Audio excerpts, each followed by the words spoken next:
नवरात्रि में 9 दिनों में माँ दुर्गा के 9 स्वरूपों की पूजा की जाती है और नियम संयम का पालन किया जाता है। ऐसी मान्यता है कि नवरात्रि के इन 9 दिनों में हमें बहुत ही साफ सफाई से रहना चाहिए और कुछ विशेष नियमों का पालन करना चाहिए। आइए आपको बताते हैं कुछ खास बातें कि 9 दिनों में हमें क्या करना चाहिए और क्या नहीं। नवरात्रि में माँ दुर्गा की पूजा के साथ ही कुछ विशेष नियमों का पालन करने की बात शास्त्र में कही गई है। ऐसी मान्यता है कि नवरात्रि के 9 दिनों में माँ दुर्गा अपने वाहन के साथ धरती पर विचरण करती है और जो लोग सच्ची श्रद्धा के साथ माँ दुर्गा की भक्ति में मन लगाते हैं उनकी सभी मनोकामनाएं पूर्ण होती है। इस साल नवरात्रि में माँ दुर्गा नौका पर सवार होकर आएंगी। नवरात्रि के 9 दिन में सद्विचारों के साथ रहना चाहिए, माँ दुर्गा की भक्ति में मन लगाना चाहिए और शुद्ध सात्विकता के साथ नियमों का पालन करना चाहिए। आइए आपको बताते हैं नवरात्रि के 9 दिनों को लेकर शास्त्रों में कौन से नियम बताए गए हैं। नवरात्रि शुरू होने से पहले घर की अच्छे से सफाई कर लेनी चाहिए। घर के किसी कोने में जाले नहीं लगे होने चाहिए। इसके साथ ही घर में किसी प्रकार की पुरानी टूटी फूटी चीजें न रखें और इन्हें नवरात्रि से पहले हर घर से हटा दें और अच्छे से घर के हर कोने की साफ सफाई कर ले। घर के पूजा स्थान की भी नवरात्रि से पहले साफ सफाई कर ले।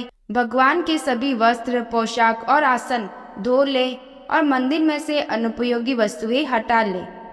शास्त्रों में बताया गया है कि नवरात्रि के 9 दिनों में पूरी तरह से सात्विकता का पालन करना चाहिए।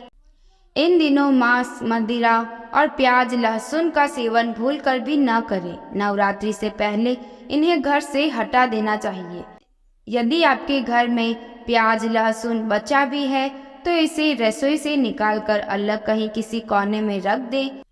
यदि आप पूरे 9 दिन व्रत नहीं कर पा रहे हैं तो आपको सादा भोजन कम से कम इन 9 दिनों में करना चाहिए।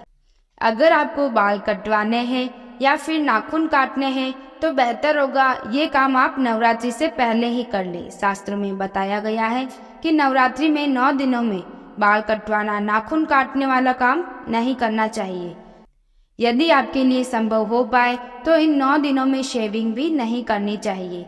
मान्यता है कि नवरात्रि में ये काम करना अशुभ माना जाता है। ऐसा करने से आपके जीवन पर अशुभ प्रभाव पड़ते हैं और माँ दुर्गा आपसे नाराज हो सकती है। नवरात्रि के 9 दिनों में लेदर की कोई वस्तु न खरीदनी चाहिए, न ही पहननी चाहिए। इसके पीछे कारण यह है कि लेदर की वस्तुओं को बनाने में जानवरों की खाल का प्रयोग किया जाता है, इसलिए ऐसी चीजों का प्रयोग नवरात्रि में वर्जित माना जाता है। बेहतर होगा कि नवरात्रि के 9 दिनों में आप चमड़े की किसी वस्तु का प्रयोग न करें। नवरात्रि के 9 दिनों में किसी बुजुर्ग का भूल कर भी अपमान न करें। इन दिनों में बच्चों के साथ प्यार से पेश आए और भूल कर भी उनके ऊपर हाथ न उठाए। मान्यता है कि बुजुर्गों का अपमान करने वालों से माँ दुर्गा कभी खुश नहीं रहती। नवरात्रि के 9 दिनों में छोटी कन्याओं के लिए उपहार लाने चाहिए। उन्हें आदर पूर्वक घर बुलाकर भेंट देना चाहिए। हिंदू धर्म में शक्ति की साधना सभी दुखों को दूर करके मनोकामनाओं को पूर्ण करने वाली मानी गई है। देवी दुर्गा से मनचाहा आशीर्वाद पाने के लिए नवरात्रि की पूजा, जप और व्रत आदि अत्यंत शुभ माना गया है। मान्यता है कि जो व्यक्ति नवरात्रि के 9 दिनों में पूरे विधि विधान से माता रानी का व्रत रखता है और प्रतिदिन दुर्गा सप्तशती का पाठ करता है तो उस पर देवी दुर्गा अपनी पूरी कृपा बरसाती है। लेकिन यदि आप समय अथवा सेहत के चलते ऐसा कर पाने में असमर्थ हो तो आपको निराश होने की बिल्कुल जरूरत नहीं है, क्योंकि आप कुछ उपायों से नवरात्रि की 9 दिन की साधना का पूरा पुण्य फल बड़ी आसानी से प्राप्त कर सकते हैं। हिंदू मान्यता के अनुसार यदि आप किसी कारणवश नवरात्रि का कठिन व्रत नहीं कर पा रहे हैं तो आपको नवरात्रि के 9 दिनों तक बड़े नियम और संयम के साथ रहते हुए प्रतिदिन प्रत्येक देवी की पूजा और उनके मंत्रों का कम से कम 1 माला जप जरूर करना चाहिए।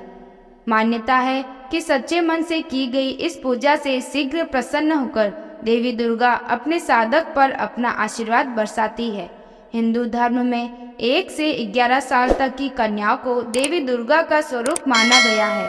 ऐसे में यदि आप नवरात्रि में भगवती दुर्गा के लिए व्रत नहीं रख पाते हैं तो आपको प्रतिदिन एक कन्या को आदर पूर्वक अपने घर में बुलाकर उसका पूजन करना चाहिए। उसे खाना खिलाने और उपहार देने के बाद उसका आशीर्वाद लेना चाहिए। यदि आप प्रतिदिन ऐसा न कर पाए, अपनी मान्यता के अनुसार अष्टमी या नवमी तिथि पर 9 कन्याओं का पूजन करके उनका आशीर्वाद प्राप्त करें। नवरात्रि पर यदि आप अपने घर में किसी कारणवश अखंड दीप नहीं जला पा रहे हों तो आप प्रतिदिन सुबह और शाम माता रानी के चित्र या मूर्ति के सामने दिया जलाकर पुण्य फल प्राप्त कर सकते हैं।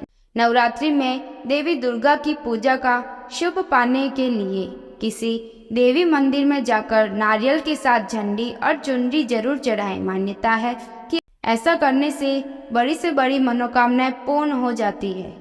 नवरात्रि में स्थापित किए गए नारियल की अनदेखी हमें कभी नहीं करनी चाहिए, क्योंकि कई बार लोग नवरात्रि समाप्त होने पर नारियल गलत तरह से हटाते हैं या प्रयोग कर लेते हैं। ऐसा करने से उन्हें 9 दिन की पूजा का फल नहीं मिल पाता। बता दें कि कलश पर रखे नारियल में माता रानी की विशेष कृपा होती है। ऐसे में नवरात्रि के बाद इस नारियल को लाल रंग के कपड़े में लपेटकर पूजा स्थल पर रखें। ऐसा करने से माँ प्रसन्न होती है और आपकी मनोकामनाएं पूर्ण करती है। इस प्रकार जो भी इस वीडियो में चीजें बताई गई है उसका विशेष तौर पर ध्यान रखें। अगर आप ऐसा करेंगे तो आपकी सभी मनोकामनाएं माता रानी जल्द ही पूर्ण करेगी। आपको यह वीडियो कैसा लगा हो कमेंट करें। अगर अच्छा लगा हो तो लाइक करें और इस चैनल को सब्सक्राइब करें। धन्यवाद।